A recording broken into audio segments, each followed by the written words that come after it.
श्री साई सच्चरित्र अध्याय 4। श्री साई बाबा का शिरडी में प्रथम आगमन, संतों का अवतार कार्य, पवित्र तीर्थ शिरडी, श्री साई बाबा का व्यक्तित्व, गोली बुआ का अनुभव, श्री विट्ठल का प्रकट होना, क्षीर सागर की कथा, दासगुण का प्रयाग स्नान, श्री साई बाबा का शिरडी में प्रथम आगमन, 3 वाड़े। संतों का अवतार कार्य। भगवत गीता में भगवान श्री कृष्ण कहते हैं कि जब जब धर्म की हानि और अधर्म की वृद्धि होती है, तब तब मैं अवतार धारण करता हूँ। धर्म स्थापन, दुष्टों का विनाश तथा साधुजनों के परित्राण के लिए मैं युग युग में जन्म लेता हूँ। साधु और संत भगवान के प्रतिनिधि स्वरूप हैं। वे उपयुक्त समय पर प्रकट होकर अपनी कार्य प्रणाली द्वारा अपना अवतार कार्य पूर्ण करते हैं।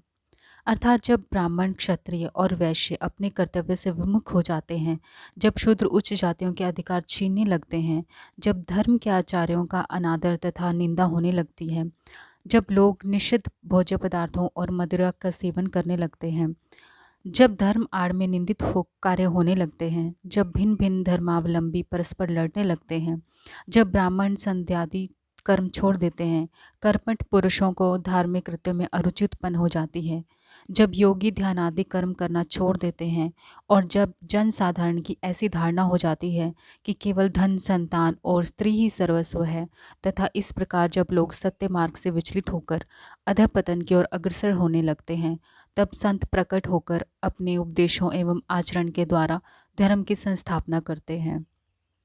वे समुद्र के ज्योति स्तंभ की तरह हमारा उचित मार्गदर्शन करते तथा सत्य पथ पर चलने को प्रेरित करते हैं।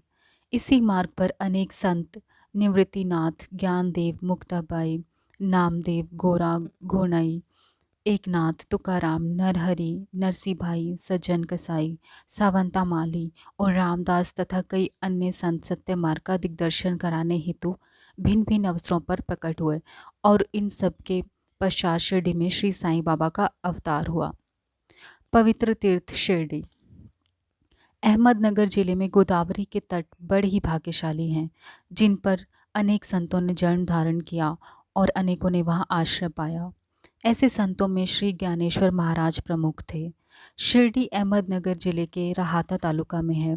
गोदावरी नदी पार करने के पश्चात मार्ग सीधा शिरडी को जाता है। 8 मील चलने पर जब आप नीम गांव पहुंचेंगे तो वहां से शिरडी दृष्टिगोचर होने लगती है। कृष्णा नदी के तट पर अन्य तीर्थ स्थान गाणगापुर, नरसिंहवाड़ी और औदुंबर के समानी शिरडी भी प्रसिद्ध तीर्थ है। जिस प्रकार दामोजी ने मंगलवेढ़ा को, समर्थ रामदास के सज्जनगढ़ को, दत्तावार श्री नरसिंह सरस्वती के वाड़ी को पवित्र किया, उसी प्रकार श्री साईनाथ ने शिरडी में अवतीर्ण होकर उसे पावन बनाया। श्री साई बाबा का व्यक्तित्व। श्री साई बाबा के सानिध्य से शिरडी का महत्व विशेष बढ़ गया। अब हम उनके चरित्र का अवलोकन करेंगे। उन्होंने इस भवसागर पर विजय प्राप्त कर ली थी, जिसे पार करना महान दुष्कर तथा कठिन है। शांति उनका आभूषण था तथा वे ज्ञान की साक्षात प्रतिमा थे। वैष्णव भक्त सदैव वहां आश्रय पाते थे। दानवीरों में वे राजा कर्ण के समान दानी थे। वे समस्त सारों के सार रूप थे। ऐहिक पदार्थों से उन्हें अरुचि थी। सदा आत्मस्वरूप में निमग्न रहना ही उनके जीवन का मुख्य ध्येय था। अनित्य वस्तुओं का आकर्षण उन्हें छू भी नहीं गया था। उनका हृदय शीशे के सदृश उज्ज्वल था। उनके श्रीमुख से सदैव अमृत वर्षा होती थी। अमीर और गरीब उनके लिए दोनों एक समान थे। मान अपमान की उन्हें किंचित मात्र भी चिंता न थी। वे निर्भय होकर संभाषण करते, भांति भांति के लोगों से मिलजुल कर रहते, नर्तकियों का अभिनय तथा नृत्य देखते और गजल कव्वालियाँ भी सुनते थे। इतना सब करते हुए भी उनकी समाधि किंचित मात्र भी भंग न होती थी। अल्लाह का नाम सदा उनके होठों पर था। जब दुनिया जागती तो वे सोते और जब दुनिया सोती तो वे जागते थे। उनका अंतःकरण प्रशांत महासागर की तरह शांत था। न उनके आश्रम का कोई निश्चय कर सकता था और न उनकी कार्यप्रणाली का अंत पा सकता था।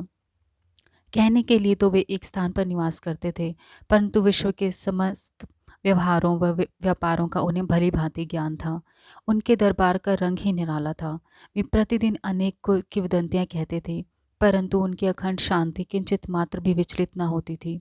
वे सदा मस्जिद की दीवार के सहारे बैठे रहते थे तथा प्रातः, मध्याह्न और सायंकाल लेंडी और चावड़ी की और वायु सेवन करने जाते तो भी सदा आत्मस्थित ही रहते थे। स्वतः सिद्ध होकर भी वे साधकों के समान आचरण करते थे। वे विनम्र, दयालु तथा अभिमान रहित थे। उन्होंने सबको सदा सुख पहुंचाया। ऐसे थे श्री साईं बाबा, जिनके श्री चरणों का स्पर्श कर शिरडी पावन बन गई। उनका महत्व असाधारण हो गया। जिस प्रकार ज्ञानेश्वर ने आलंदी और एकनाथ ने पैठण का उद्धार किया, वही गति श्री साईं बाबा द्वारा शिरडी को प्राप्त हुई।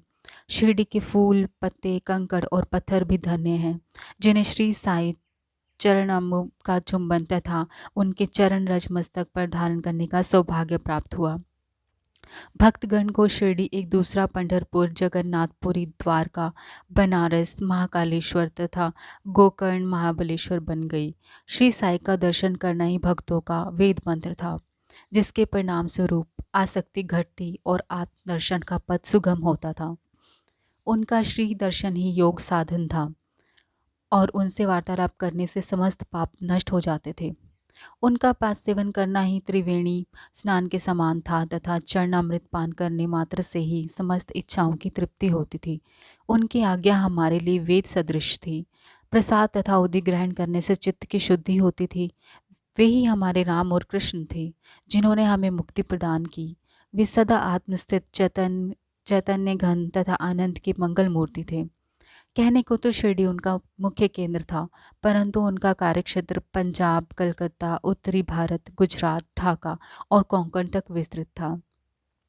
श्री साईं बाबा की कीर्ति दिन प्रतिदिन चहुं ओर फैलने लगी और जगह जगह से दर्शनार्थ आकर उनके भक्त लाभ उठाने लगे। केवल दर्शन से ही मनुष्य, चाहे वे शुद्ध अथवा अशुद्ध हृदय के हों, कि चित्त को परम शांति मिल जाती थी। उन्हें उसी आनंद का अनुभव होता था जैसा कि पंढरपुर में श्री विट्ठल के दर्शन से होता है। यह कोई अतिशयोक्ति नहीं है। देखिए, एक भक्त ने यही अनुभव पाया है। गोली बुआ लगभग 95 वर्ष के वयोवृद्ध भक्त, जिनका नाम गोली बुआ था, पंढरी के एक वारकरी थे। वे आषाढ़ से कार्तिक तक गंगा तट पर निवास करते थे। सामान ढोने के लिए वे एक गधे को अपने पास रखते थे और एक शिष्य भी सदैव उनके साथ रहता था। वे प्रतिवर्ष वारी लेकर पंढरपुर जाते और लौटते समय श्री बाबा के दर्शनार्थ शिरडी आते थे। बाबा पर उनका अगाध प्रेम था। वे बाबा की और एकटक निहारते और कह उठते थे कि ये तो श्री पंढरीनाथ, श्री विट्ठल के अवतार हैं, जो अनाथ नाथ, दीन दयालु और दीनों के नाथ हैं। गोली बुआ श्री विठोबा के परम भक्त थे। उन्होंने अनेक बार पंढरी की यात्रा की और प्रत्यक्ष अनुभव किया कि श्री साईं बाबा सचमुच में ही पंढरीनाथ हैं। विट्ठल स्वयं प्रकट हुए। श्री साईं बाबा की ईश्वर चिंतन और भजन में विशेष अभिरुचि थी।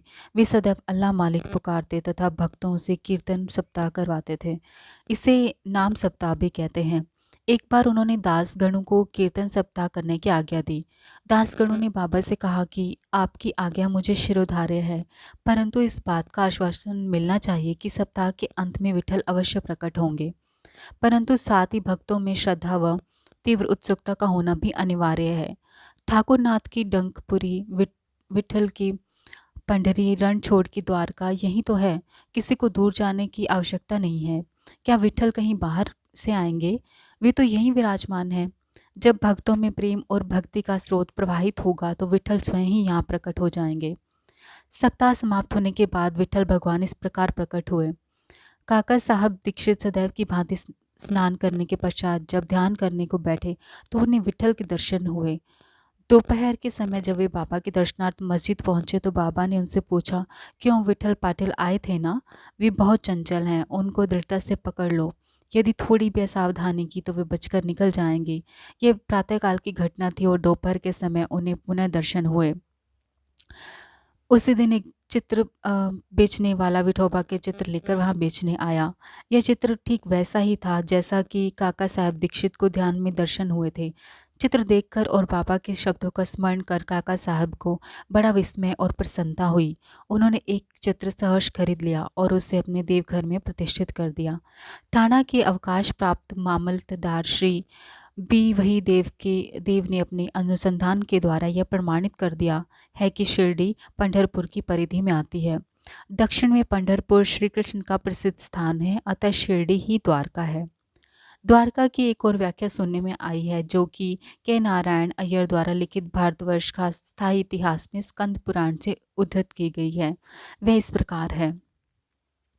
चतुर्वर्णामपि वर्गा वर्गाणा यत्र द्वाराणि स्वता अतो द्वारावती युक्ता विद्वदिभस्तवादिभि। जो स्थान चारों वर्णों के लोगों को धर्म, अर्थ, काम और मोक्ष के लिए सुलभ हो, दार्शनिक लोग उसे द्वारका के नाम से पुकारते हैं।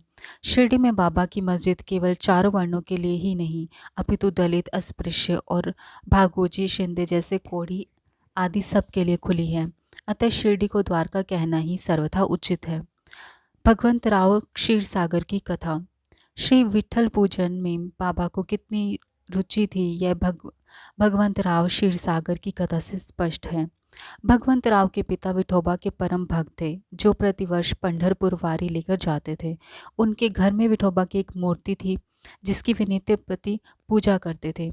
उनकी मृत्यु के पश्चात उनके पुत्र भगवंत राव ने वारी पूजन, श्राद्ध इत्यादि समस्त कर्म करना छोड़ दिया। जब भगवंत राव शिरडी आए तो बाबा उन्हें देखते ही कहने लगे कि इनके पिता मेरे परम मित्र थे, इसी कारण मैंने इन्हें यहाँ बुलाया है। इन्होंने कभी नैवेद्य अर्पण नहीं किया तथा मुझे और विठोबा को भूखा मारा है, इसलिए मैंने इन्हें यहाँ आने को प्रेरित किया है। अब मैं इन्हें हठपूर्वक पूजा में लगा दूंगा। दासगणों का प्रयाग स्नान। गंगा और यमुना नदी के संगम पर प्रयाग प्रसिद्ध पवित्र तीर्थ स्थान है। हिंदुओं की ऐसी भावना है कि वहाँ स्नान आदि करने से समस्त पाप नष्ट हो जाते हैं। इसी प्रकार प्रत्येक पर्व पर सहस्त्रों भक्तगण वहाँ आते हैं और स्नान का लाभ उठाते हैं। एक बार दासगणों ने भी वहाँ जाकर स्नान करने का निश्चय किया। इस प्रकार से वे बाबा से आज्ञा लेने उनके पास गए। बाबा ने कहा कि इतनी दूर व्यर्थ भटकने की क्या आवश्यकता है, अपना प्रयाग तो यही है, मुझ पर विश्वास करो। आश्चर्य, महान आश्चर्य। जैसा ही दासगणों बाबा के चरणों पर नत हुए तो बाबा के श्री चरणों से गंगा यमुना की धारा वेग से प्रवाहित होने लगी। ये चमत्कार देखकर दासगणों का प्रेम और भक्ति उमड़ पड़ी। आंखों से आश्रुओं की धारा बह रही थी। उन्होंने कुछ अंतस्फूर्ति हुई और उनके मुख से श्री साईं बाबा की स्त्रोतस्विनी स्वतः प्रवाहित होने लगी। श्री साईं बाबा का शिरडी में प्रथम आगमन। श्री साईं बाबा के माता पिता, उनके जन्म और जन्म स्थान का किसी को भी ज्ञान नहीं है। इस संबंध में बहुत छानबीन की गई। बाबा से तथा अन्य लोगों से भी इस विषय में पूछताछ की गई, परंतु कोई संतोषप्रद उत्तर अथवा सूत्र हाथ न लग सका। यथार्थ में हम लोग इस विषय में सर्वथा अनभिज्ञ हैं। नामदेव और कबीरदास जी का जन्म अन्य लोगों की भांति नहीं हुआ था। वे बाल रूप में प्रकृति की गोद में पाए गए थे। नामदेव भीमरथी नदी के तीर पर गोनाई को और कबीर भगीरथी नदी के तीर पर तमाल को पड़े हुए मिले थे। और ऐसा ही श्री साईं बाबा के संबंध में भी था। वे शिरडी में नीम वृक्ष के तले 16 वर्ष की तरुणावस्था में स्वयं भक्तों के कल्याणार्थ प्रकट हुए थे। उस समय भी वे पूर्ण ब्रह्मज्ञानी प्रतीत होते थे। स्वप्न में भी उनको किसी लौकिक पदार्थ की इच्छा नहीं थी। उन्होंने माया को ठुकरा दिया था और मुक्ति उनके चरणों में लौटती थी। शिरडी ग्राम की एक वृद्ध स्त्री नाना चौपदर की माँ ने उनका इस प्रकार वर्णन किया है। एक तरुण, स्वस्थ, फुर्तीला तथा अति रूपमान बालक सर्वप्रथम नीम वृक्ष के नीचे समाधि में लीन दिखाई पड़ा। सर्दी व गर्मी की उन्हें किंचित मात्र भी चिंता न थी। उन्हें इतनी अल्पायु में इस प्रकार कठिन तपस्या करते देख लोगों को महान आश्चर्य हुआ। दिन में वे किसी से भेंट नहीं करते थे और रात्रि में निर्भय होकर एकांत में घूमते थे। लोग आश्चर्यचकित होकर पूछते फिरते थे कि इस युवक का कहाँ से आगमन हुआ है। उनकी बनावट तथा आकृति इतनी सुंदर थी कि एक बार देखने मात्र से लोग आकर्षित हो जाते थे। वे सदा नीम वृक्ष के नीचे बैठे रहते थे और किसी के द्वार पर न जाते थे। यद्यपि वे देखने में युवक प्रतीत होते थे, परंतु उनका आचरण महात्माओं के सदृश था। वे त्याग तथा वैराग्य की साक्षात प्रतिमा थे। एक बार एक आश्चर्यजनक घटना हुई। एक भक्त को भगवान खंडोबा का संचार हुआ। लोगों ने शंका निवारणार्थ उनसे प्रश्न किया कि हे देव, कृपया बतलाइए कि ये किस भाग्यशाली पिता की संतान है और उनका कहाँ से आगमन हुआ है। भगवान खंडोबा ने एक कुदाली मंगवाई और एक निर्दिष्ट स्थान पर खोदने को संकेत किया। जब वह स्थान पूर्ण रूप से खोदा गया तो वहां एक पत्थर के नीचे ईंट पाई गई। पत्थर को हटाते ही एक द्वार दिखा जहां पर 4 दीप जल रहे थे। उन दरवाजों का मार्ग एक गुफा में जाता था जहां गोमुखी आकार की इमारत, लकड़ी के तख्ते, मालाएं आदि दिखाई पड़ी। भगवान खंडोबा कहने लगे कि इस युवक ने इस स्थान पर 12 वर्ष तपस्या की है। तब लोग युवक से प्रश्न करने लगे, परंतु उसने यह कहकर बात टाल दी कि यह मेरे श्री गुरुदेव की पवित्र भूमि है, अतः मेरा पूज्य स्थान है। तब लोगों ने उस दरवाजे को पूर्ववत बंद कर दिया। जिस प्रकार अश्वत्थ और आदुम्बर वृक्ष पवित्र माने जाते हैं, उसी प्रकार बाबा ने भी इस नीम वृक्ष को उतना ही पवित्र माना और प्रेम किया। महालसपति तथा शिरडी के अन्य भक्त इस स्थान को बाबा के गुरु का समाधि स्थान मानकर सदैव नमन किया करते थे। 3 वाड़े। नीम वृक्ष के आसपास की भूमि श्री हरिविनायक साठे ने मोल ले ली और उस स्थान पर एक विशाल भवन का निर्माण किया जिसका नाम साठेवाड़ा रखा गया। बाहर से आने वाले यात्रियों के लिए यह वाड़ा ही एकमात्र विश्राम स्थान था जहाँ सदैव भीड़ रहा करती थी। नीम वृक्ष के नीचे चारों ओर चबूतरा बांधा गया। सीढ़ियों के नीचे दक्षिण की ओर एक छोटा सा मंदिर है जहाँ भक्त लोग चबूतरे के ऊपर उत्तराभिमुख होकर बैठते हैं। ऐसा विश्वास किया जाता है कि जो भक्त गुरुवार तथा शुक्रवार की संध्या को वहाँ धूप, अगरबत्ती आदि सुगंधित पदार्थ जलाते हैं, वे ईश कृपा से सदैव सुखी होंगे। यह वाड़ा बहुत पुराना तथा जीर्ण शीर्ण स्थिति में था तथा इसके जीर्णोद्धार की नितांत आवश्यकता थी, जो संस्थान द्वारा पूर्ण कर दी गई। कुछ समय के पश्चात एक दूसरे वाड़े का निर्माण हुआ जिसका नाम दीक्षित वाड़ा रखा गया। काका साहेब दीक्षित कानूनी सलाहकार जब इंग्लैंड में थे तब वहां उन्हें किसी दुर्घटना से पैर में चोट आ गई। उन्होंने अनेक उपचार किए परंतु पैर अच्छा ना हो सका। नाना साहेब चांदोरकर ने उन्हें बाबा की कृपा करने प्राप्त करने का परामर्श दिया, इसलिए उन्होंने बाबा के दर्शन किए। उन्होंने बाबा से पैर के बदले अपने मन की पंगुता दूर करने की प्रार्थना की। बाबा के दर्शन से उन्हें इतना सुख प्राप्त हुआ कि उन्होंने स्थायी रूप से शिरडी में रहना स्वीकार कर लिया और इसी कारण उन्होंने अपने तथा भक्तों के हेतु एक वाड़े का निर्माण किया। उसी दिन अन्य 2 विशेष घटनाएं घटित हुई। श्री दादा साहेब खापड़े को घर वापस लौटने की अनुमति प्राप्त हो गई और चावड़ी में रात्रि को आरती आरंभ हो गई। कुछ समय में वाड़ा संपूर्ण रूप से बन गया और रामनवमी के शुभ अवसर पर उसका यथाविधि उद्घाटन कर दिया गया। उसके बाद एक और वाड़ा मानो एक शाही भवन नागपुर के प्रसिद्ध श्रीमंत बूटी ने बनवाया। इस भक्त भवन के निर्माण में बहुत धनराशि लगाई गई। उनकी समस्त निधि सार्थक हो गई क्योंकि बाबा का शरीर अब वहीं विश्रांति पा रहा है और फिलहाल वह समाधि मंदिर के नाम से विख्यात है। इस मंदिर के स्थान पर पहले एक बगीचा था जिसमें बाबा स्वयं पौधों को सींचते और उनकी देखभाल किया करते थे। जहाँ पहले एक छोटी सी कुटी भी नहीं थी, वहाँ 3-3 वाड़ों का निर्माण हो गया। इस सब में साठे वाड़ा पूर्व काल में बहुत ही उपयोगी था। बगीचे की कथा। वामन तात्या की सहायता से स्वयं बगीचे की देखभाल, शिरडी से श्री साईं बाबा की अस्थायी अनुपस्थिति तथा चांद पाटिल की बारात में पुनः शिरडी लौटना, देवीदास, जानकीदास और गंगागीर की संगति, मोहिदीन तंबोली के साथ कुश्ती, मस्जिद में निवास, श्री डोंगले व अन्य भक्तों पर प्रेम तथा अन्य घटनाओं का अगले अध्याय में वर्णन किया गया है। इसी के साथ अध्याय 4 समाप्त होता है। ओम साई राम।